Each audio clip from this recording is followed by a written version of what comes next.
বিসমিল্লাহির রহমানির রহিম। প্রিয় দেশবাসী, আসসালামু আলাইকুম। রক্তস্নাত জুলাই আগস্ট 1 বছর পর আমাদের মাঝে ফিরে এসেছে।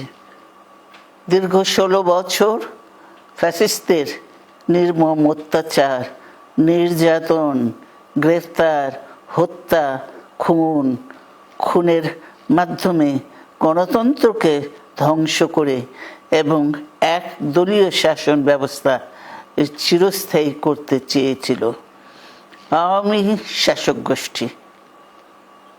ছাত্র জনতার সম্মিলিত অভ্যুত্থানের মধ্যে দিয়ে ফ্যাসিবাদদের পতন ঘটেছে। সুযোগ সৃষ্টি হয়েছে নতুন করে বাংলাদেশকে গড়বার। এই আন্দোলনে যারা শহীদ হয়েছেন তাদের জানাচ্ছি আন্তরিক শ্রদ্ধা, আহতদের সমবেদনা। তাদের এই আত্মত্যাগ জাতি চিরকাল মনে রাখবে।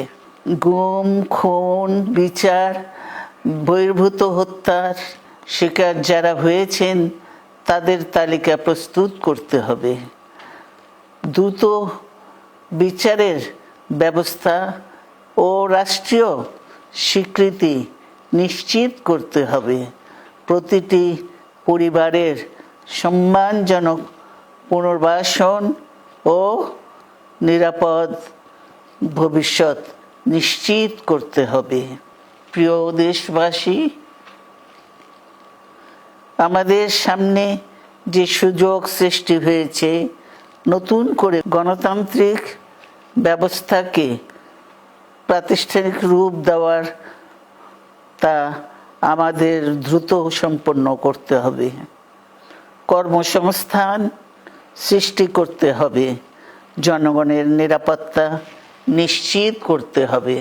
সর্বোপরি বাংলাদেশের স্বাধীনতা, সার্বভৌমত্বকে রক্ষা করতে হবে যে কোনো মূল্যে।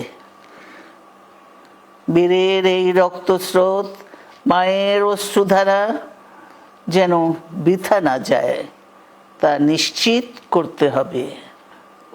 ঐক্য বজায় রাখতে হবে। আসুন আমরা সবাই মিলে শহীদ জিয়ার স্বপ্নকে বাস্তবায়িত করি কোটি মানুষের নতুন বাংলাদেশের নির্মাণের স্বপ্নকে। আল্লাহ হাফেজ। বাংলাদেশ জিন্দাবাদ।